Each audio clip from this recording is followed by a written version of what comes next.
अरे यार 3 बजे फिल्म शुरू हो जाएगी, तू क्या कर रही है? बस मुझे 5 मिनट दे, मैं अभी साड़ी बदल कर आती हूँ। अरे बहू, तू अचानक कहाँ जा रही है? तेरी सास तुझे आवाज दे रही है। अरे छोड़ ना, ये बुढ़िया कभी नहीं सुधरेगी। क्या हुआ माँ जी? मैंने आपको कितनी बार मना किया है कि मुझे जाते हुए टोका मत कीजिए। मैं फिल्म देखने जा रही हूँ। तू अभी चली जाएगी तो मेरे लिए खाना कौन बनाएगा बहू? सुबह से भूखी बैठी हूँ। अरे माँ जी, आप कौन सा घर का काम करती हो जो आपको भूख लगी है? अच्छा, मुझे देर हो रही है, चलना रीटा। अंजलि के जाते ही सीता देवी अपनी किस्मत को कोसते हुए सारा दिन घर में भूखी बैठी रहती हैं। इस तरह अंजलि अपना बहू होने का कर्तव्य कभी नहीं निभाती थी। वहीं दूसरी तरफ अपनी सास के खाते से पैसे निकाल के अपने शौक पूरे करती थी। लेकिन सीता देवी इस उम्मीद पर थी कि एक दिन उसकी बहू सुधर जाएगी। फिर एक दिन सीता देवी की जुड़वा बहन गीता देवी वहां आती है। अपनी बहन को घर के काम करते हुए देख गीता देवी आग बबूला हो जाती है। अरे ये सब यहाँ क्या चल रहा है सीता? तेरी बहू कहाँ है जो तू घर के काम कर रही है? सीता देवी भावुक होकर रोने लगती है। अब तुझसे क्या छुपाऊं? मेरी बहू रत्ती भर भी मेरी इज्जत नहीं करती। मजबूरी में मुझे घर के सारे काम करने पड़ते हैं।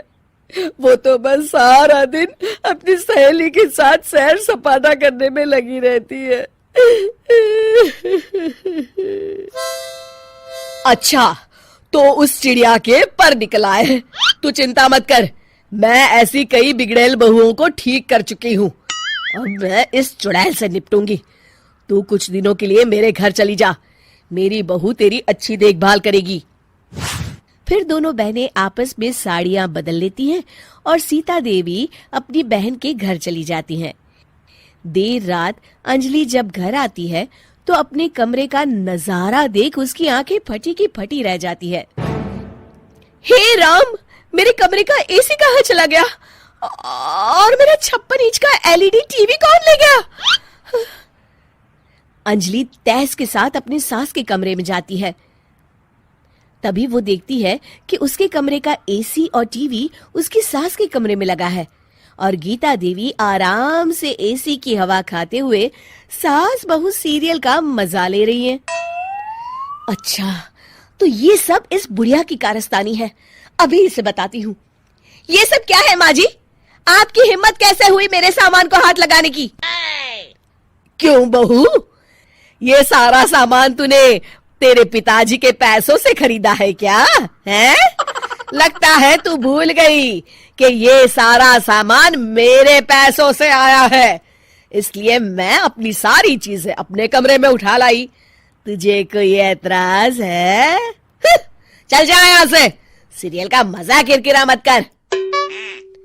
गीता की बातों का कोई जवाब नहीं बनता देख अंजलि अपने दांत पीस कर रह जाती है। अगले दिन रीटा और अंजलि शॉपिंग पे जाने की तैयारी करती हैं। अंजलि जैसे ही अपनी स्कूटी पर बैठती है तभी गीता देवी स्कूटी की चाबी निकाल लेती हैं। अरे, ये स्कूटी कहाँ लिए जा रही है? ये भी मेरी कमाई की है। माँ जी, ये तो आप हाथ कर रही हैं। मैं बाहर पैदल जाऊंगी क्या? हाँ, पैदल जा। वैसे भी तुझे घूमने का शौक है, मुझे नहीं।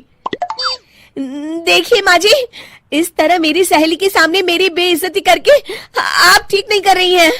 आप मुझे अच्छी तरह जानती हैं, बाद में आपको पछताना पड़ेगा। अच्छा, तो तू नहीं सुधरने वाली, मेरे ही घर में मुझे ही धमकी दे रही है। तेरी याददाश्त के लिए बता दूं कि ये मकान मेरे नाम पर है। अब तू देख, मैं आज ही अपने बिल्लू वकील को बुलाकर ये सारी जायदाद अनाथालय को दान कर देती हूँ, फिर तुझे एक ढेला भी नहीं मिलेगा। गीता की बातें सुनकर अंजलि के पैरों तले जमीन खिसक जाती है।